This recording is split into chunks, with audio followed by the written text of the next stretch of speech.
Hey, we're in the middle of a sermon series, third of 5 weeks. It's called What Keeps You Up at Night. So here what we're talking about is like, what is it that gives us fear? What is it that paralyzes us? What is it that just kind of gives us that low level of anxiety that just kind of creeps into our life? Now, this has not been a sermon series about fear. This is a sermon series about faith, because one of the things we've looked at is that we do not have a fear problem. What we have is a faith problem. So we've been trying not to focus on fearing less. Fear is a natural emotion that will happen. What we've been trying to focus on is having more faith.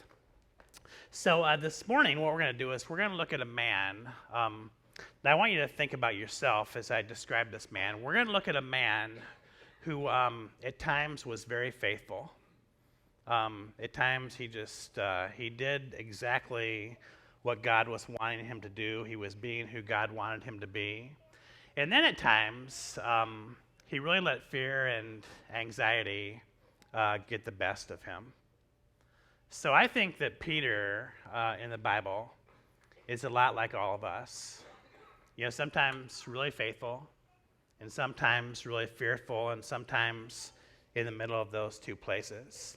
So let me set this one up. Things are going really well for Jesus in Matthew chapter 14. Jesus is teaching these amazing prophetic teachings, and there's literally thousands of people that are following him around. He's on a roll. So there's all these people, and they're really hungry. So the disciples are trying to figure out, how do we feed like 5,000 people? So they're, divvying up. He's going to Long John Silver's. He's going to McDonald's, and we're going to bring all this fish in, and we're going to feed these people. And Jesus is like, no, don't worry about it. I got it covered. So he takes 2 fish and 5 loaves of bread, and he feeds thousands of people. Now, everyone is even more excited about Jesus now. And like, what do you do when you get momentum in life? And if you have momentum in life, I want you to listen, to where I'm going with this. If you have momentum in life, the chances are you're going to keep doing what you're doing, and you're probably even going to do more of it. So if you own a business, you might open up a new location or make a few new hires. If you're a golfer, if you shot par yesterday, you're probably going to be back out in the course today because you got the momentum going. Now, what Jesus did was the exact opposite of that. Jesus, what he did is, time and time again, he took a Sabbath. He removed himself from the world. He connected to God. He prayed. And that's what Jesus did here. And he never wanted to find himself outside of the will of God. Jesus said, I'm not going to let my success define me. I'm not going to let my success ruin me. I'm going to connect to God first and foremost in the good times and the not so good times. And now the people said, like, we want Jesus to be our king. This isn't king with a capital K, the King of Kings.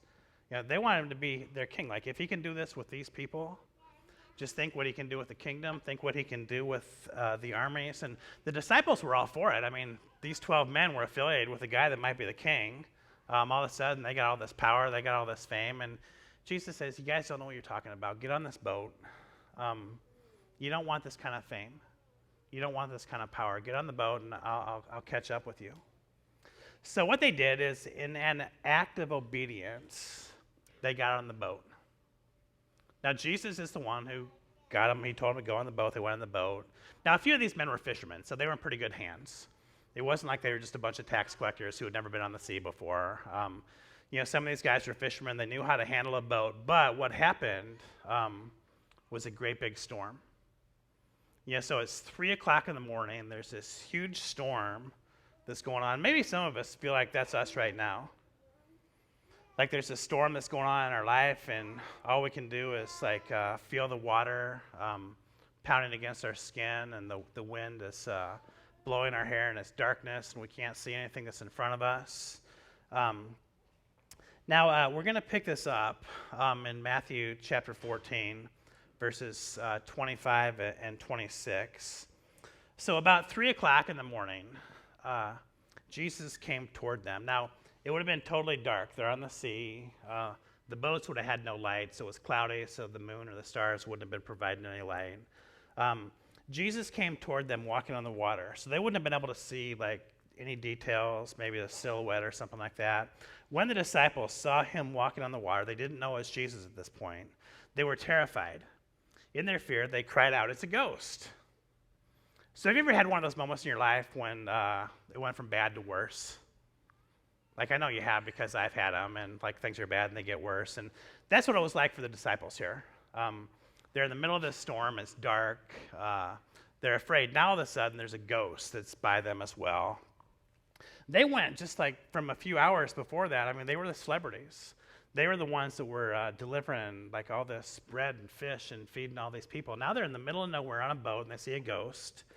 So in verse 27, so if this is you, if you're in the middle of a storm right now, maybe it's a relational thing, maybe it's an emotional thing, maybe it's a health thing, maybe it's a financial thing, whatever it is, this is what Jesus has to say to you, because this is what Jesus said to a bunch of people who were in a storm one night. Jesus spoke to them at once. Jesus is speaking to you now. Don't be afraid. Don't be afraid. Take courage. Now, remember the first week we looked at what courage was. Courage is not the absence of fear. Courage is moving on. Courage is taking the next step, knowing that something is more important than your fears. So courage takes the next step, even though the fears still exist, because there's something more important than your fears. And then he says, I am here. He is with us. Like, so if you're in a storm right now, you're not alone. It may feel like you're alone, but you're not alone. God is with you. He's saying, don't be afraid, be strong, be courageous. Then Peter called to him, Lord, if it's really you, tell me to come to you, walking on the water. Now, this is a really odd statement. Like, I've read the New Testament many times. I've read through all the Gospels dozens of times. And this one right here, it strikes me as an odd statement. I've thought about it a lot. And do any of you ever watch poker on television? I know that some of you do. I know you don't have your hands up in the air, but somebody has got to be watching it, or ESPN wouldn't show it 7 nights a week. So some of you are watching poker, and if you have a pretty good hand, and Peter had a pretty good hand because he was in a boat and he was safe, and you think that the other person doesn't have a very good hand, but they're still betting, what do? You call their what? Yeah, you call their bluff. And I think that Peter here thought that Jesus was bluffing. So Peter here calls Jesus' bluff, and Jesus shows that he's got two aces. And Jesus says in verse 29, yes, come.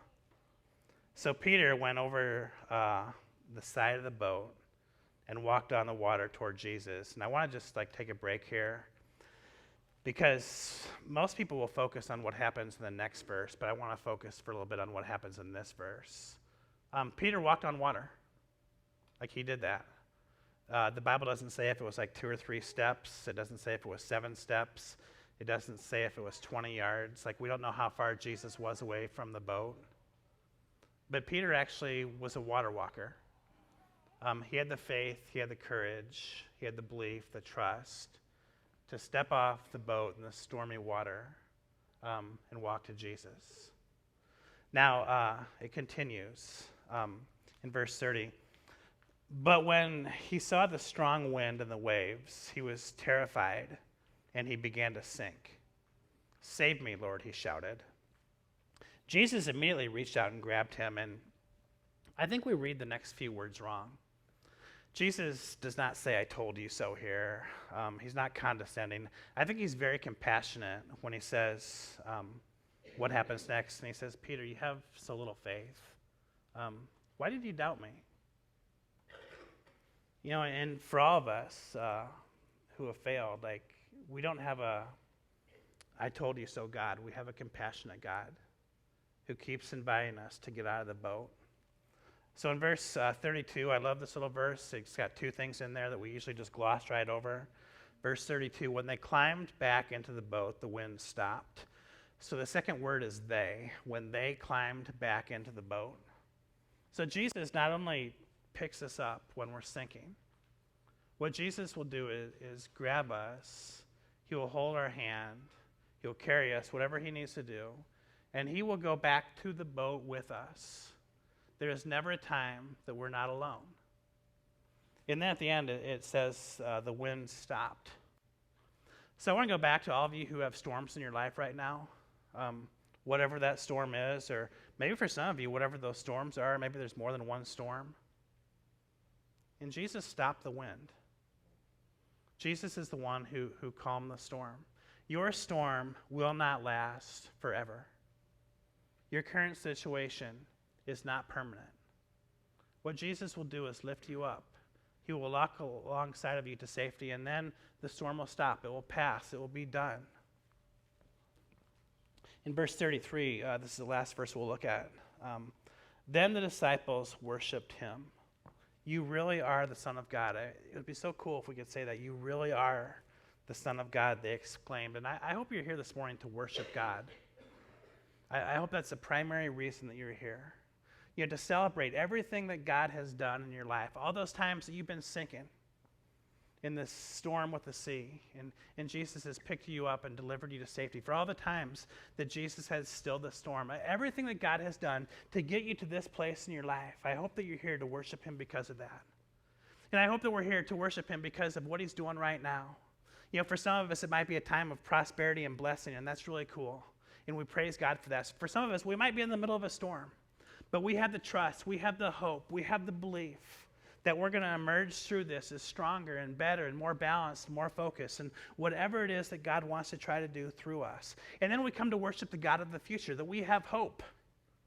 We have hope, we have belief, we have faith that tomorrow and next week and next year can be better than our current situation. And that God is not through with us yet. So I got 5 observations we're going to look at of what it means to walk on water, like observations just from this story. And I really think in the next 10 minutes or so, I really think this is going to be meaningful for some of you. It's not because of what I'm going to say. It's because of what God is going to do. There is power in this story. You know, God has given this story to people, and there is great, great power in this story. And if you have fears, if you're seeking to have more faith, if you want to grow, and I'm guessing that that's like all of us, be open to what God's trying to do. You just give God these next moments of your life. So number 1, anything that God leads you to do will involve some level of fear.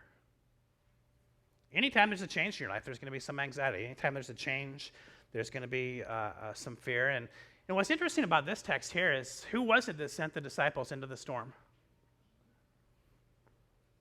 Okay, who was it that sent the disciples into the storm? I just talked about it 2 minutes ago. Yeah, it was Jesus. Good. If you're in a church and the pastor asks a question, you don't know the answer, just say Jesus. It's you got about a 50% chance you're going to be right.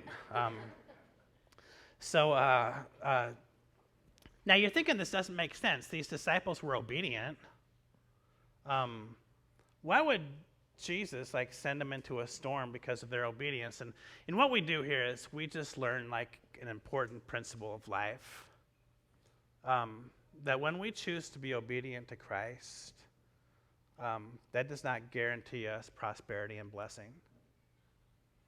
In fact, it could, guarantee us a bunch of fear and anxiety. I think you're going to have more fear in your life if you decide to follow Jesus very faithfully than if you would lock yourself in your basement and not come out for the next 10 years. You will have more fear, but you also have a lot more potential as well. So why would Jesus send them into a storm? You're like, Jesus, that's the right answer. Why would Jesus send them into a storm? Well, I think it's in the storms of life that Jesus has our attention the most. Now, I'd love to be able to say to you that I'm just totally attuned to God 24 hours a day, 7 days a week. I woke up this morning, and I walked into my closet, and I heard the voice of God, Craig, thou shalt wearest that blue shirt from the Gap. Make sure thou ironest it because it has some wrinkles on it. That's just not the way it is. There's some time, when things are good, when things are average, that, I'm right there with God, but there's sometimes no. I wish I was. But as you know, during those average times, during the blessings, during the ordinary times, we're not always there with God. But what about when there's a storm in our life? What about when we can feel our world closing in on us? No, during those times, I'm 100% focused on God and on Him alone. It's these moments that we realize how much we need God. It's these moments that we realize that we are totally dependent upon God for even our next breath. Anything that God leads you to do will involve fear, and that is a good thing because fear, at its absolute finest, will focus us 100% on Christ and on Christ alone, and that is where our focus should be. And number 2, the greatest purposes of your life cannot be discovered when you're captivated by fear. So captivated by fear, the word captivated is the word that we look at here. So let's go back 2 weeks. Do you remember when the disciples were captivated by fear? Jesus had been resurrected. Therefore, the Roman authorities were looking for the 11 disciples. So they trapped themselves. They locked themselves in the upper room. Jesus came and found them, and he says, I got a purpose for you.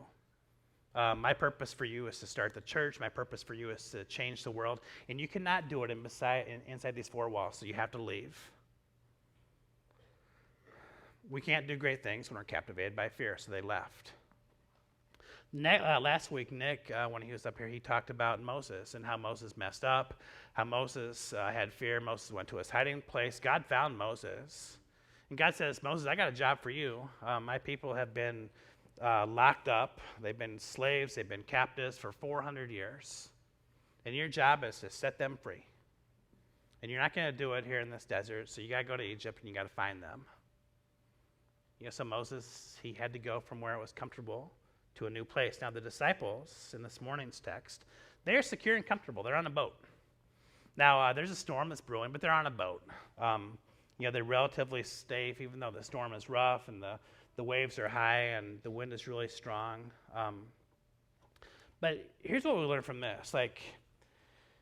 If you get out of your boat, whatever your boat might be, there's a possibility that you'll sink. So think about that. When you get out of your boat, whatever your boat is, there's a possibility that you might sink. But if you never get out of the boat, there's a guarantee that you'll never walk on water. So let's talk about what your boat is. Where is it that you go for security and comfort?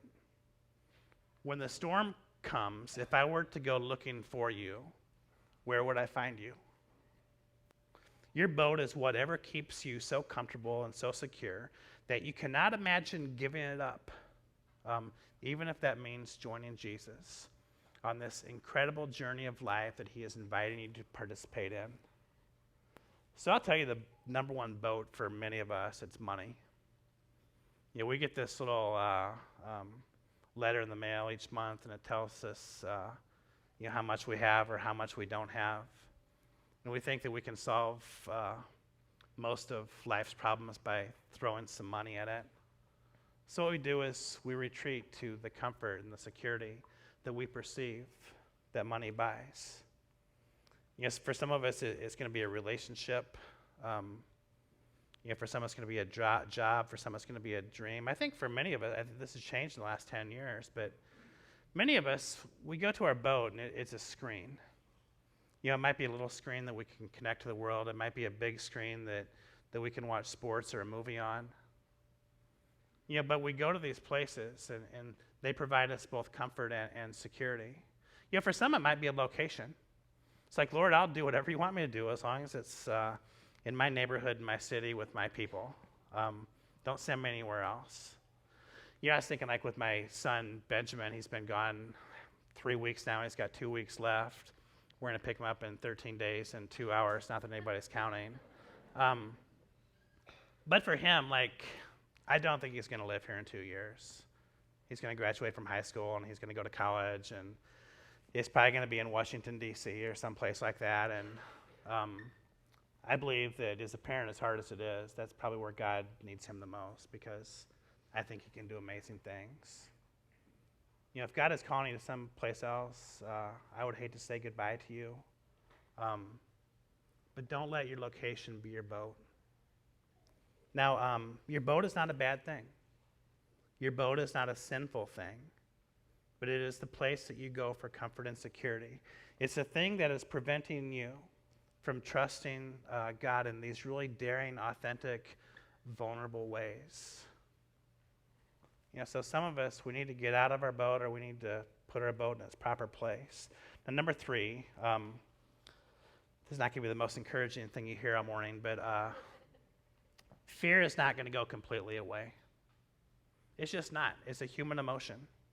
Like, even if you're 100% locked in to the will of God, you're a human being who's going to experience fear when change happens. So I'm going to show you this little bumper sticker. Has anybody ever seen this one before? You got a t-shirt maybe, no Jesus, no fear. Now, I'm not to like pick on you or anything, but if that bumper sticker's on your car, take it off. And if you're wearing the shirt, take it off. Not right now, like wait till you get home. That'd be kind of awkward, but like this isn't correct. Like it's just not the way that it works. Like and this should be encouraging to us. Like, we look at this and we say, okay, if I know Jesus, therefore I should have no fear. Well, it's impossible not to have some fears because fear makes you a human being. Now, if you're vigorously trying to follow Jesus, I believe that you're probably going to face more fears than if you spent the rest of your life in the boat. But if you want to grow, if you want to challenge yourself, if you want to develop your faith, fear and growth are going to come here as a package deal. To grow, you have to begin to get comfortable being uncomfortable. That's just the way it works. Like, growth and comfort don't go side and side. Growth and anxiety, they're going to be traveling down that road together. So many of you knew me like when I used to run marathons, and I have come to grips that I'm not going to be a runner again. Every time I try, I just get hurt again. So I did something crazy like 3 weeks ago. I bought a mountain bike. So I went down to the mountain bike store. I got a mountain bike. The guy got me all hooked up. I got these pedals that clip in, and it's been really fun. The first time I went out, I went to this trail. It was like this little single-track trail. It's like where he told me to go, and he told me I was going to fall. He said, there is no way you're going to go out on the trail and not fall the first time. And I did the first half of the trail, and I proved him wrong. I didn't fall, and I started doing the second half of the trail, and all of a sudden, like, there's this steep downhill. And, like, at the end of the downhill, if you've been to like Walnut Creek Park, you'll know where I'm talking about. There's this little bridge, and the bridge was about like 9 inches wide and probably about 10 feet long or so. So here I was, and then below that bridge was like about another 5 to 7 feet drop where there's a creek. So I'm like flying down this hill, and all of a sudden I can do the hill, but I can't do the bridge. So I like stopped as fast as I could, or I slowed down as fast as I could. And I started kind of going off to one side, and these clip pedals seemed like a really good idea at the time, but I couldn't get it out, so I fell, and I fell hard. I got the bruises and the scrapes to prove it. There was a tree that was laying on the ground, and kids, when your parents tell you to wear your helmet because I hit my head on the tree. So I got up, I walked across the bridge, I rode the rest of the trail. I fell 4 more times. I said, well, that was an interesting investment of all that money for this bike that I'm never going to ride again. So I'm happy to report I've ridden it a number of times. I went out yesterday. It was in the middle of the day because I slept in. I rode for an hour and a half. I sweated like a pig. I got done. I didn't fall. I thought you'd clap at that. I thought it was pretty cool. But no, the thing is like, here's the deal. The ride yesterday would have never been possible without the first ride, where I fell 5 times. And life is just going to be like that. Like, to get to the place of even like moderate success, you have to fail. Failure is what paths the way to success. Now, a couple more. Number 4, there are worse things than failure. So I want you to look up at the screen, and on the count of 3, I want you to read this. And the reason I want you to read this is because I want you to hear yourself say this, because I want you to believe this. Okay, so 1, 2, 3. There are worse things than failure. All right, so do you believe that? I believe it. And I'm going to give you 2 things that are a whole lot worse than failure. Number 2 is complacency, just staying exactly where you're at. And I'm going to give you the number one answer, and that's regret. Regret is a whole lot worse than failure. To risk is to dare falling. Not to risk is to lose yourself. Kids, I want you to hear this. Most of our kids are on the mission trip, but if you're a kid, here's something that I wish I would have known when I was younger. I wish I would have known that risk is a really good thing. Don't be stupid. Don't take these obscene chances, but to risk, to step outside of your comfort zone, to do what makes you feel uncomfortable.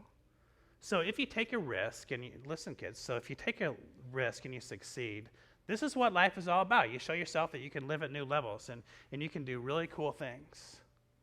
Now, if you risk and you fail, all that happens is you become wiser and more capable of doing something the next time that you try it. So when you take a risk, if you succeed, you win. If you fail, you win. In one way, you get prosperity. In the other way, you get wisdom. So this is really cool stuff. As I look back in my life, I don't look back at my failures and think, oh, man, that was awful. No. What I look back on and with regret is the times I didn't try something. Like the people I didn't meet, the places I didn't go, the things I didn't do. As we look back on our life, it's regret that is going to be brutal for us. You know how this sermon's usually preached? So if you were to Google, Peter walking on water and, hit the image search, what you're going to find is 19 out of the first 20 images are going to be very similar to this one. You're going to see Peter,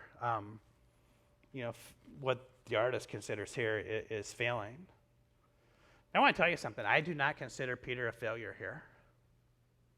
Because Peter got out of the boat and Peter did something that nobody else has ever done. He walked on water. As I look at that picture, I see failure. I see failure 11 times. And you have to look in the boat to see what a failure is. The men who would not get out of the boat and walk toward Jesus. Now their failure was